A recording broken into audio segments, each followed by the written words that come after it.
3, 2, 1. Well, hello and welcome back. We're continuing our series of SQL tutorials focused a lot on MySQL MariaDB. And we're continuing at this point looking at basically looking at store procedures, although a lot of the things that we're learning here, these syntax related items, could be done within queries as well, or within just general scripts. They tend to be more useful though, or more prevalent, at least in a store procedure concept. This time we're going to look at loops, a couple different looping mechanisms. So jumping into our little database here, the first thing I want to do, and actually I'll expand that out just a little bit so we can see it better.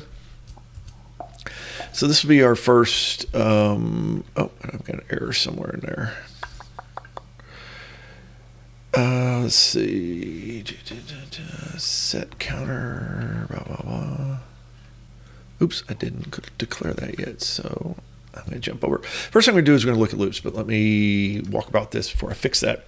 What we're going to see is got just a little procedure. I'm going to call it WhileLoop, and we're going to send it something called iterations. So it's just how many times we're going to run it.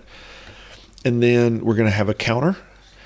And then we're going to basically just count up, say, well, the counter is less than iterations do. And it's just going to select counter.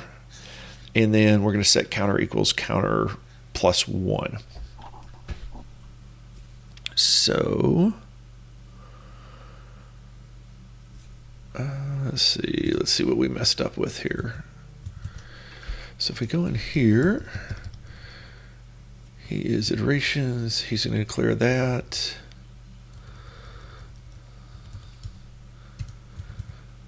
And counter equals counter plus 1 should be right. So while. So let's try that again. Let's see what we missed here. Okay, so it looks like, oh, dang it, I'm back into this final thing. So let's go back to, here we go. So source. Oh. So let me go to current.sql. I'm going to do create or replace. Okay, so now I've got my loop. I'm sorry. So I've got my loop, and what I'm going to do is I'm going to do is I'm just going to give it a number of iterations, this while loop thing. And it's going to be while the counter is less than iterations. I'm just going to select a number, add to it, and then do my loop. And so if I do call WhileLoop with, let's just do 1, then I'm going to see my counter. If I do it 5 times, then I can see here where it does a counter at each of those. I could also do a counter at the end of it. And within our while loop, what I do want to show, let's just do this real quick. I'll paste this even though it won't like it. Here we go. There, we'll blow that up a little bit. Okay, that'll be a little easier to read. So, and actually, while I'm here,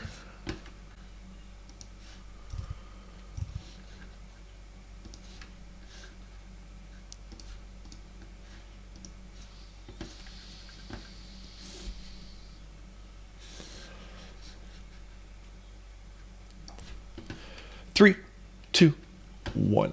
On here, let's do this. Let's just bring the whole guy over. Be a little easier to read.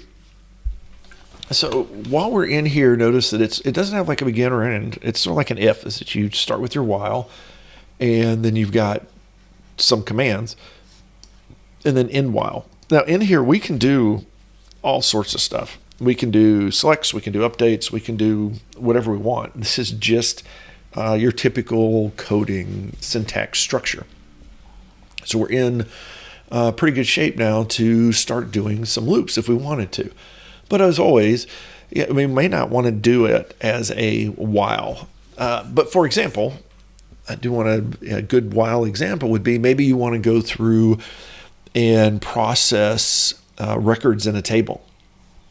And after each one, there may be maybe there's records deleted, or there's values that are changed, or at least each cycle.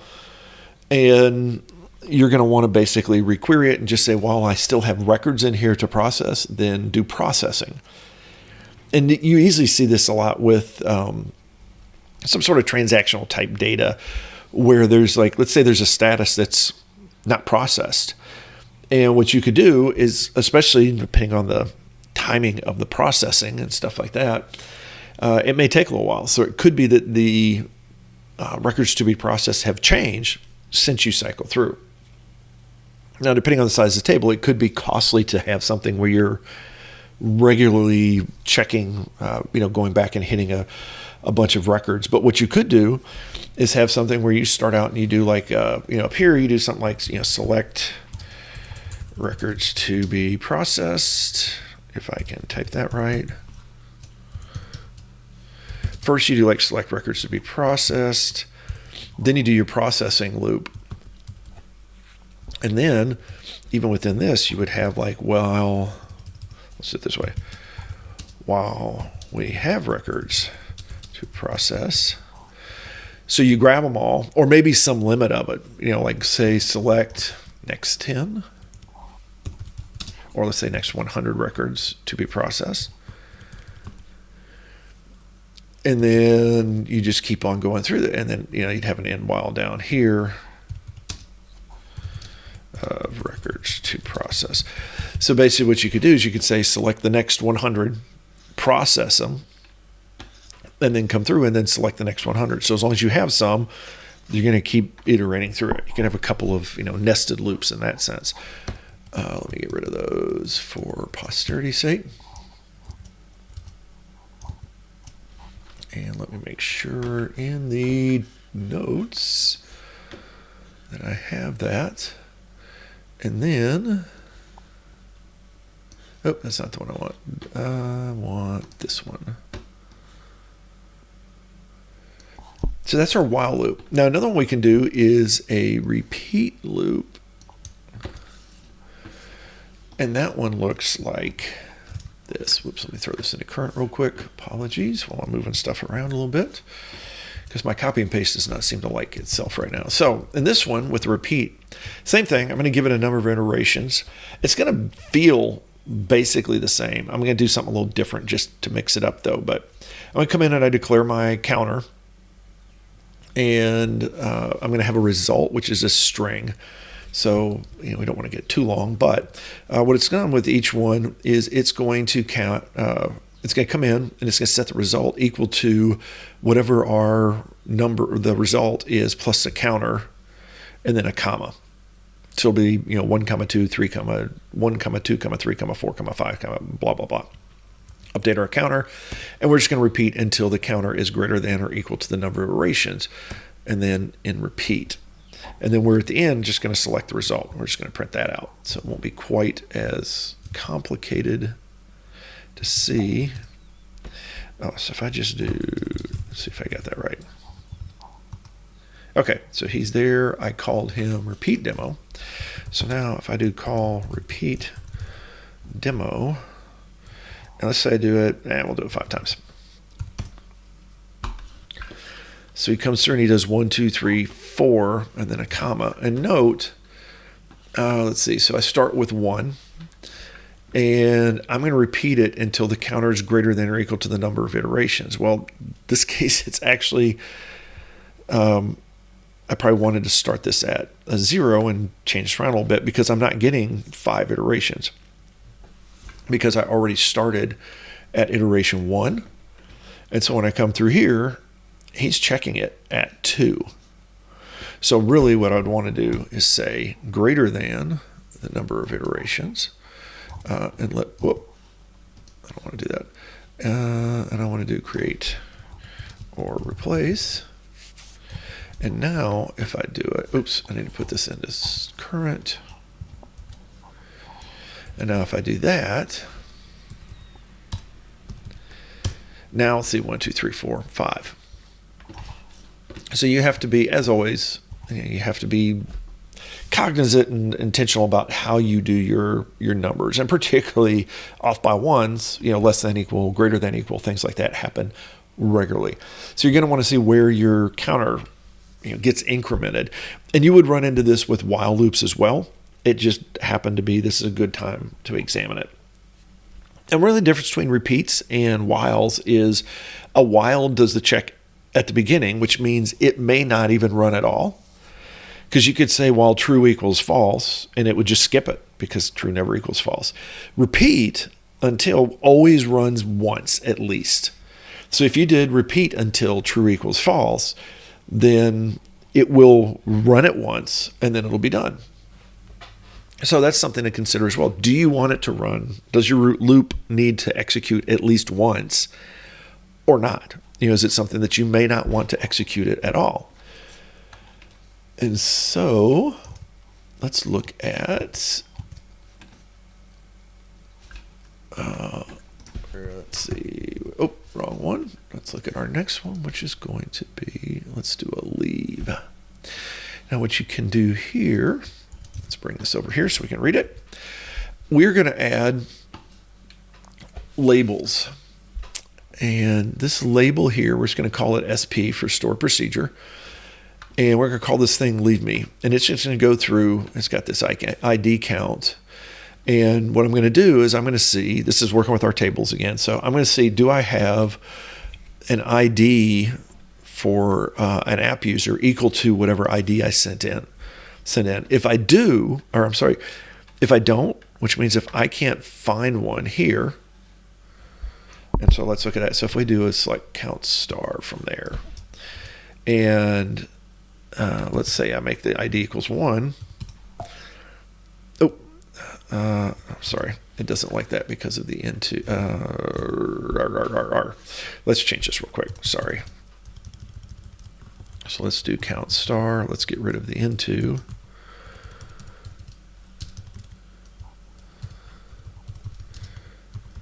And do this. And we'll just clean this up a little bit. So what we're normally going to see is, so let's just say, like, let's start with 1. So if we come in here, I have one that's got an ID of 1. Do I have one with an ID of 3? Yes, I do. Do I have one with an ID of 6? No, I do not. So I'm getting this count. I have one ID. And since it's a primary key, it's either 1 or 0. That's what I'm going to run into. So for this, let me get rid of this. What I'm going to do is I'm going to see, do I have it? If ID counts equals 0, which means if I don't, then we're going to use this thing called leave.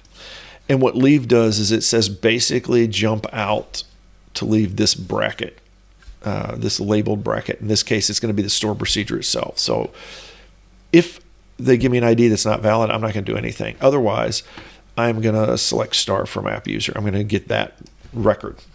So if I take this, let's see, he should be all good. Let's throw him into current real quick.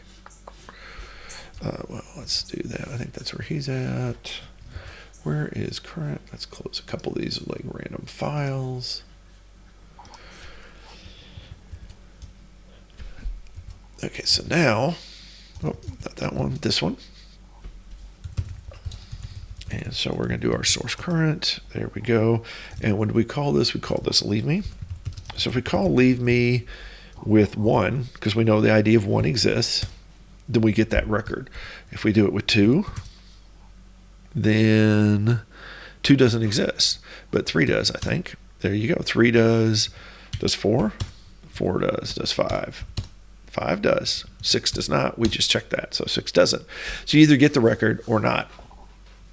And so you can do a lot of different things like this to basically bail out of a loop, which brings us to just a general loop. Let's see, where did I put it? Oh, here we go. So let's look at this general loop, and I may actually change this.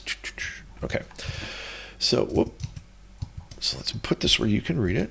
So very general loop. We're going to call this one looper, and this one is just going to loop, and it's just a count. I'm not even giving it. I'm just going to throw a number out there. And so here I've got this loop label. So now the label is not on the store procedure, but it's on the loop. And so what happens is what I'm going to do is I'm going to say, hey, if X, which is this little number that I set to 1. If it's greater than 10, then I'm going to leave. And I'm going to leave it here, which means this thing, this structure, I'm going to leave it, and I'm going to come to the next line, which is going to be this select string. Here I'm going to do I'm going to increment my counter. If it equals, and basically, if it's even, then I'm going to iterate. Otherwise, I'm going to concatenate a string, and then I'm going to bail out. So it's a different little, it's a different little way to approach stuff. Just as a simple sample. But let me do this. Actually, what I'm going to do is let's just change this up a little bit. And instead of this, what we want to do is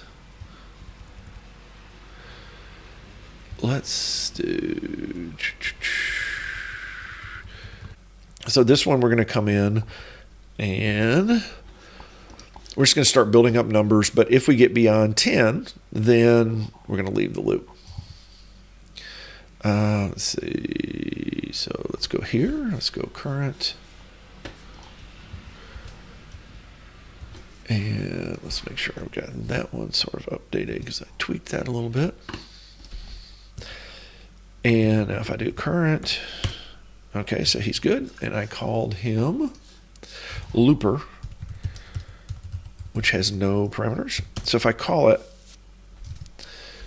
I'm missing something here. Oh, I got rid of my x equals x plus 1.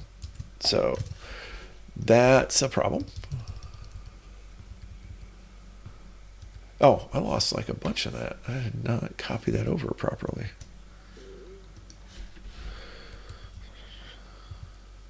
Oh, there. That's the whole thing. Okay. I managed to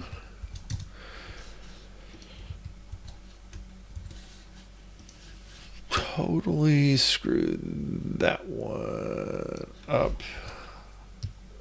Let's do create or replace just to be simple instead of doing a drop.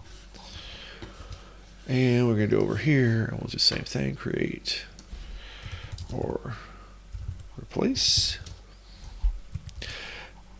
Oh, and I just need to run it again. So, let's see. What did I miss here? Oh, I'm sorry. And I can iterate on my loop. So this is to give me a little go-to. I'm sorry, I missed this one too. We have leave. I can jump out of my loop, but iterate is just going to jump me back to the top of the loop again. So it's like a go-to. Let me just see this. Let me throw this over here. Just make sure we're good with it so I don't lose it. And so let's jump back over here where we can see a little better. I'm sorry, I missed this part. So in here is, I have this iterate. And so here I'm going to come through and I can leave it, which means go to the next one, or I can iterate it, which basically says go to that label. And so if I do that, let's see, if I do current and now execute it, then it's going to come through and it prints my even numbers as I expected.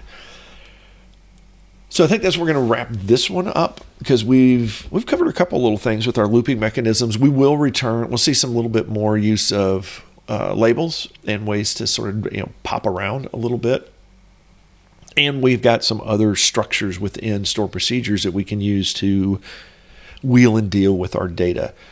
That being said, that wraps this one up. So go out there and have yourself a great day, a great week, and we will talk to you next time.